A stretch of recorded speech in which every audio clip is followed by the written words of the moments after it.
for now, I'm going to pass the mic to Justin, who's going to be moderating the question and A session. So we'll open the floor for questions from our audience. Also, feel free, if you prefer, to write your questions in the chat room. Erica will be keeping an eye on these. And yeah, so Justin, do you hear me? Yes, thank you, Tahira. So I want to thank everyone, all the presenters, and everyone for being here today. I know this during COVID times, this can be a little awkward, but I think this is going great. And so of course, we have some prompts for some Q&A questions. And so I kind of wanted to explain how we're thinking this will work. So I'll read the prompt. You can either, as Tahira noted, place the answer to your question in the chat, and I'll have kind of the questions laid out there as well. Or if anyone knows how to use the participant list to raise their hand, I can call on you at that point as well, just to be equitable with our time. And then you can either answer the prompt or any questions you might have related to any of the presenters. So when thinking about the work that you do, particularly in relation to SDGs 14 and 15, I would like everyone to think about a few questions that each of our presenters have answered today. Where are you? Where do you want to go? And how will you get there? The last question of how you will get there is particularly important during these pandemic times as we're looking towards the future. What innovative solutions has your organization implemented to continue to move towards accomplishing its goals? Has alternative funding been explored? Are your efforts being scaled back due to COVID? So we'll kind of want to crowd think that, and I'll put the questions here. Everyone take a few minutes to think about that. I've got two questions so far. One is for Ryan, and the question is, does Friends of the Columbia Gorge consult with local tribes to return land to its natural state? Thank you. That's a really good question. Unfortunately, for this specific project, we're not really in charge of the actual restoration itself. That is more in the hands of the Lower Columbia River Estuary Partnership and the Steigerwald National Wildlife Refuge. I, of course, would encourage them to consult with the local tribes in the area for any of this, but since we don't really have any direct control over that, our role was specifically to sort of act as the middleman between the private landowner who used to own that ranch land and working to get that land into the hands of the Department of Fish and Wildlife, the Washington Department of Fish and Wildlife, who runs the wildlife refuge, so that they could do the restoration project. When it comes to other any kinds of restoration projects, we would of course be very much open to working with the tribes on any of our own land trust lands. The Friends of the Columbia Gorge has a land trust, so we own land out in the gorge. And we try to, unless there's a specific reason to keep it closed off to the public, we always try to make it open and accessible to the public, which of course includes the native tribes. The tribes have treaty rights throughout the Columbia River National Scenic Area. So they are allowed to go pretty much anywhere there are first foods growing, for example, as far as I'm aware, to do first food collection. They are also granted treaty right river access, so they're able to access the river for fishing, to do their traditional fishing. So that's something we very much support. We are the main watchdog group for the Columbia River Gorge Commission, and one of our priorities, many priorities these days at the Gorge Commission, is making sure they are maintaining and listening to tribal issues and concerns as it comes to river access, first foods, that sort of thing. The Columbia Gorge is going through a management plan review right now, which is a very vital process where they basically review how it is they implement the National Scenic Area Act. And unfortunately, from our position, they're not doing a very good job of it. And so it would be wonderful if more people could get involved with that and kind of hold their feet to the fire, make sure that they're doing the right things when it comes to first food protections, natural resource protections, salmon protections, and things like even climate change that they're kind of dropping the ball on these days. Okay, another question for you, Ryan. How receptive this week was the Columbia River Gorge Commission to protecting your conservation measures, protecting the salmon from industrialization pressures? Really good question. I'm assuming that's referring to saying this week, because they just had a 2-day long meeting yesterday and the day before focused on plan review, focused on a number of issues such as natural resource protection. And unfortunately, like I just said, in our opinion, they're not doing enough. They're kind of dropping the ball on a lot of the key protections.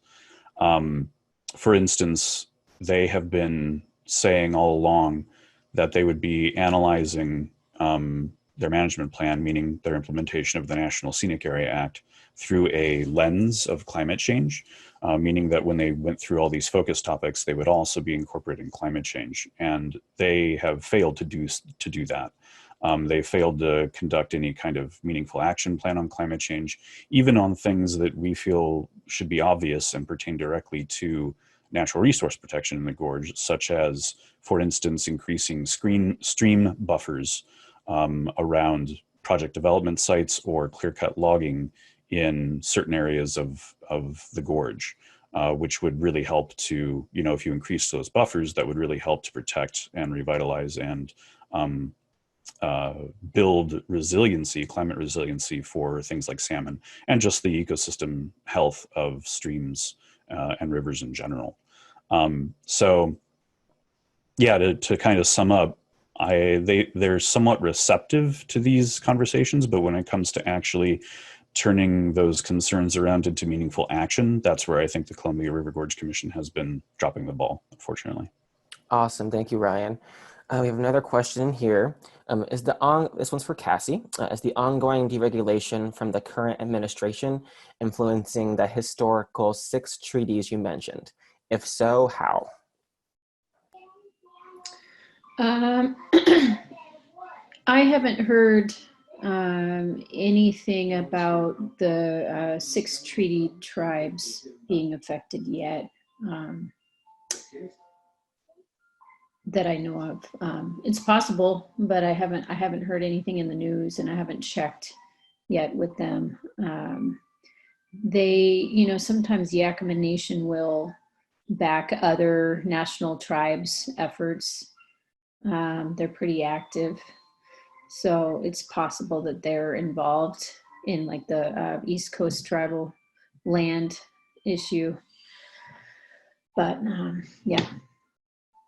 And it's the 6 tribes are Warm Springs, Nez Perce, Yakima, Grand Ronde, Siletz, and I'm missing one, Umatilla. Awesome, thank you, Cassie. Another question for you, actually. I did not hear who the polluters are for the activities that led to the formation of the Superfund sites. Can you elaborate on that, and what is withholding Metro to invest in cleaning up these Superfunds? Mm-hmm. Yeah, sure. So there are over 150 polluters that are identified as potentially on the hook for cleanup by the Environmental Protection Agency. So most of them are industry, and they range from Fortune 500 companies like Chevron and Monsanto to all the way down to Schnitzer Steel here. And all of the companies along the river from the Broadway Bridge up to Sylvie Island. So that's kind of the 10+ mile stretch there. And then historical property owners along that area. And then the city and the state, Department of State Lands, and the Port of Portland. And then Metro, they bought just one property, Willamette Cove, in 1996 with levy money without really thinking about the implications. And when they were hoping to transfer that to the city of Portland back then to become a nature park, and the city ended up not wanting it because it was so contaminated. So they have sat on it because of the fear of finding out how much it was going to cost, and just, the liability. They just sat on it for some time, assuming they wouldn't be able to find the money to clean it up, until the Port of Portland recently stepped in to pay 90% of the cleanup.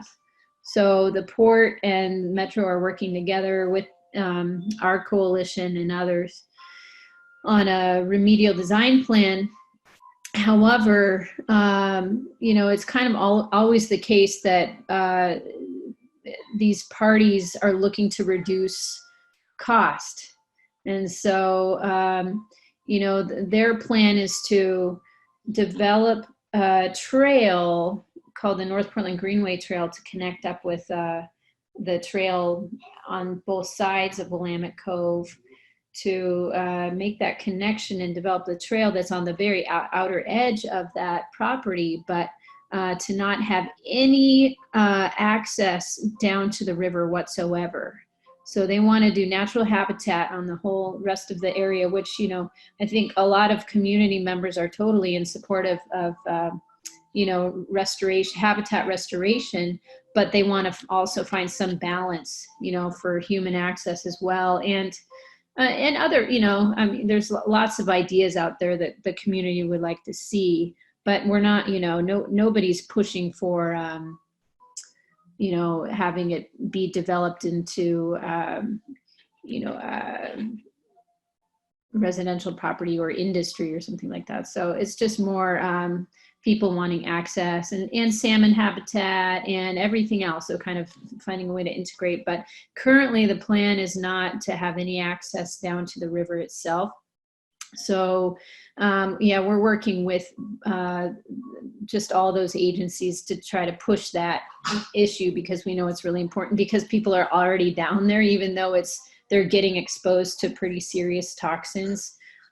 People go down there already, so we need to make it safe for them. So you can see a list if you do a Google search for, you know, Portland Harbor. The acronym is PRPs. You'll find a list either on a few different sites, and it's 150. So it's a lot. Thank you, Cassie. We have another question here for Kevin. Kevin, can you speak to the effect of SB 13, the tribal history / shared history curriculum integration in Oregon specifically, in respect to distance learning during COVID? Do you find that an effective place to begin / continue engaging in the value change you described? Has changed in you described? Yeah, it's a fundamental building block. And what it's going to counter is a great deal of cultural invisibility. Native history has not been included, for the large part, in the curriculum on almost any level. By requiring this material to be taught, people that are in Oregon are going to get a more accurate, fuller history, their own history. I've spoken with people in different regions of the state, and they have no idea what happened on the land where they live, or how people were removed. So forcing people to have to deal with that is very important. Now, when it comes to long distance or distance learning, it's going to be a real challenge, because I know, for example, at PSU, we have a Native food justice course. And so students learn about first foods and Native agricultural techniques. Students will actually go out into the field and, say, dig up camas in with traditional digging tools, and bring the camas back to campus to plant, to make the campus more of a native species campus. And also learning the skills. We have to remember that Native people were separated by force from their culture. People were removed, people were punished for learning those type of things. And so this, now that the state is reversing that policy, is a huge step forward. I'm hoping that this distance learning does not last too long, because part of what goes on in a Native Studies class is community building, and it's very difficult to do that on a computer screen, where you can't see each other. You can't. Some classes like to sit in circles. Some classes have show and tell. Basically, people bring in artifacts or foods, or they share tea. They smudge. You can't do that distance learning. So that's a huge component of the native classroom. So like I said, I'm hoping that this doesn't last too long. But because they got guidance from native activists when writing the bill, it's a really important milestone. I hope that answers that question. That was great. Thank you, Kevin.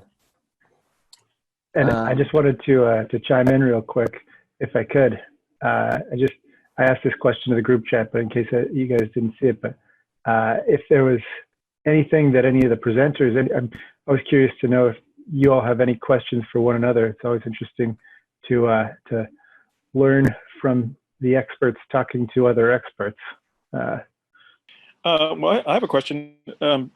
There's a group called the Columbia River Intertribal Fish Commission, and that's a multi-tribal organization. They give advice to a lot of groups. I'm wondering if they're involved in these projects that you're all working on?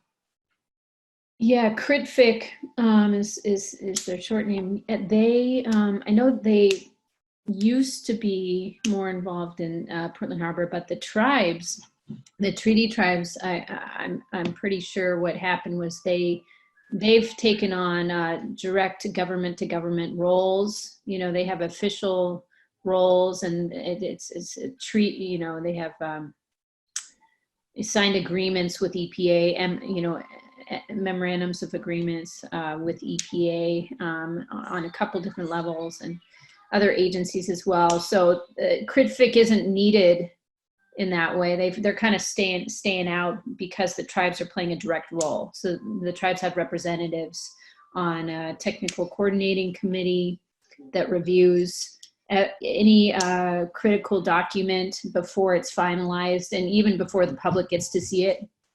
And then they also serve as trustees on the Natural Resource Trustee Council that oversees the Natural Resource Damage Act and salmon habitat restoration based on the damage that's been done to salmon habitat in the Portland Harbor and the broader Willamette River area. So they actually govern that council. And so CritFic isn't, there's not a real direct role for them right now. But recently they got, I know someone at CritFic got concerned because one of the recent reductions to the Portland Harbor cleanup included sort of oversight of looking at human consumption of clams. And is that right? Yeah. Yeah, clams. And so, for example, I think Ibrahim had to get off, but there's one young woman who's living in a shelter right now, and she talks openly about how for several months until she found out that it was not safe, she probably was catching about 50 clams per month to consume, you know, as a source of protein, and they're really unsafe. So it's a huge concern, and there's no, you know, no signage down there or anything. Okay, thank you. Yeah, and CritFic is very familiar to me. Obviously, they are very involved in everything on the Columbia River, which includes within the confines of the National Scenic Area.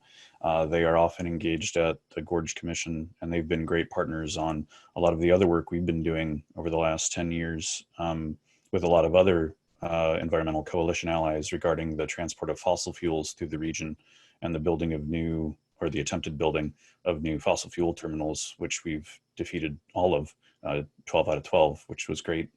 A great success. All of the trains that would have serviced those facilities would have gone through the Columbia River Gorge.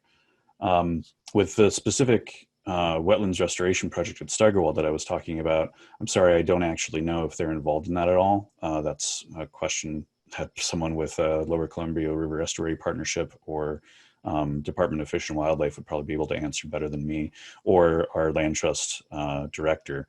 I talked about it today because I thought it was the most pertinent issue to what our topic was, but it's not my field of expertise. It's a land trust led program there, that restoration project, which is not where I work. I work in the conservation department. So but yeah, CRITFIC is very familiar to us. They're a very helpful organization in many ways.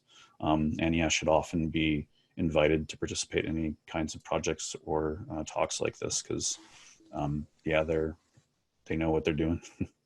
I see Kim and Caitlin's questions. Should I take a Oh yeah, go for it, Cassie. take a stab? Okay. Kim, yeah, I wish Ibrahim could speak now, but he had to leave. Yeah, I mean, we're hearing actually I mean, of course, people are struggling, houseless people everywhere. And, you know, there's more, I think the city recently put in a few more rest areas and shelters in the inner central city, 2 downtown, or maybe 1 downtown and 2 on the central east side. But further down the river, there's not much in terms of resources or hygiene stations for people, you know, and there's not enough space in those shelters or those rest areas that the city has designated. I think the capacity is 150 people, and there's thousands of people on the street right now. But even more so, there's even a shortage, or it's harder for people to get access to basic needs in the outer east area of Portland and the county. So we've actually been doing outreach out there, and Ibrahim's been hearing a lot from people out there who don't have access to food, water, a place to use the restroom or to take a shower or wash their hands. We've been talking with a couple of, you know, some other grassroots groups who are hoping to actually put in some hygiene stations in these different houseless community areas or rest areas soon, just because the government agencies aren't working fast enough, and it's a huge need, especially since a lot of the businesses are closed where they used to use the restrooms. So I mean, we're hearing directly from people on the street that it's a problem, that they don't like that. And then Caitlin, I don't know anything about any group that's working on building gardens for houseless folks. I know that there used to be the Muslim Community Center of Portland had a pretty good partnership. I think it was with Right to Survive or Right to Dream too, several years ago, before they constructed their new building. And I don't know if they have a garden now in that same partnership. I just don't really know. Although, let's see, there's one group that is off of Greeley that has some small houses, and I'm pretty sure that group is it's self-governed by houseless folks, and they have a garden area. And I think they're looking to have more support and equipment to maintain their garden. So Caitlin, if you are curious about that, I'm happy to help try to connect you with some of the people, their organizers over there. Awesome. Thank you, Cassie. Yeah. And thank you to everyone who asked questions, and the presenters for being here. We close around at 6 tonight, so I'm going to go ahead and pass the mic over to Naraja for some final remarks. Thank you, Justin, and thanks everyone for joining us. Just want to say thank you, and it's just a quick wrap up and a couple of things that I'm taking away from these talks. the thing that's stuck in my head is the seventh generation principle. Thank you, Kevin, for highlighting that. And Ibrahim and Cassie for talking about how we have misused the river.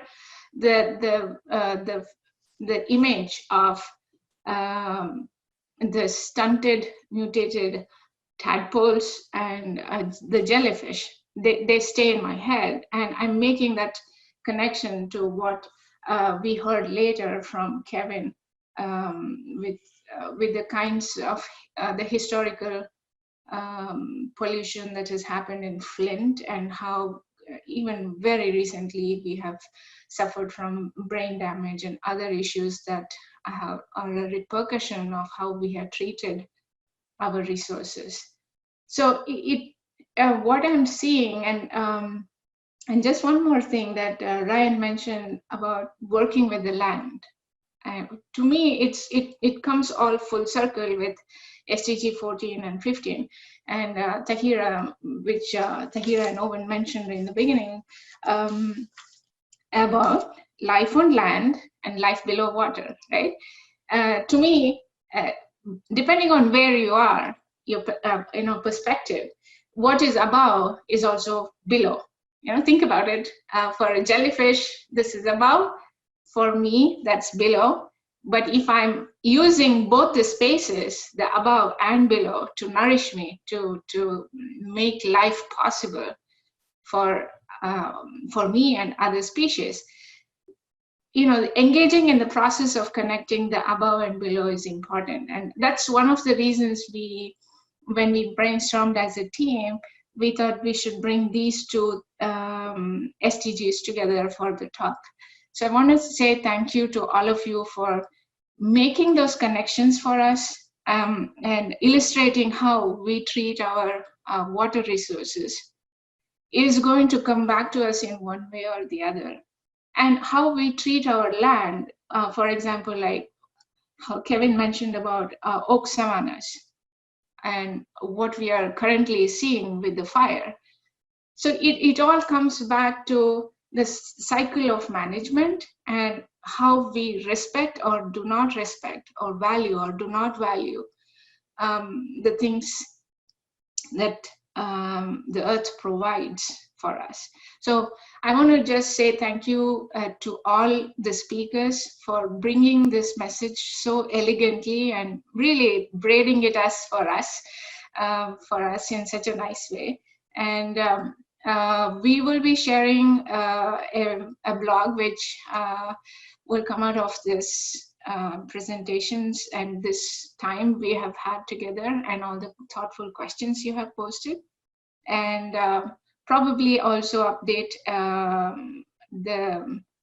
a short version of this recording in YouTube, and we will be in touch with all of you with those resources. So thank you all again, and stay well. And I want to thank everybody in the RNC team, Tahira, Erica, Owen, Kevin, Justin, and I want to say thanks to Pranoti, all of us who have stayed together to pull this off. To all the speakers and all the participants, thank you very much. And to Kim for providing the technical support and making this Zoom possible. So just gratitude to all of you, and thank you very much. Don't forget about the trivia too. Hey, Owen, why don't you say about the trivia? You want to say that? Sure. Well, this is actually Tahira and Pranoti's idea to do a little trivia follow-up of this in a couple of weeks with just some notes from these various presentations as a way of reinforcing some of the things we've learned. So keep your eyes peeled. We'll send out an invite to a little online trivia thingamajig. Yeah. I'm glad you mentioned that, Owen. And I wanted to invite all of you for the trivia. As Owen mentioned, we actually did a trivia as a team to try it out, and it was so much fun. So really looking forward to seeing all of you again engage with us with the trivia that our team is going to put out. So grateful to all of you. Excellent. And just a group hug from far away to all of you. And you know what? I really miss that, Kevin. And I'm glad you mentioned that, you know, the fact that we can't, this is surreal. And it's lovely to see everyone. And we still pull this off. So much love, much gratitude, and big hugs to everyone. And stay well. Thank you. Thank you. Yeah, thanks everybody for coming. Thank you, everybody. Thank you all. Thank you.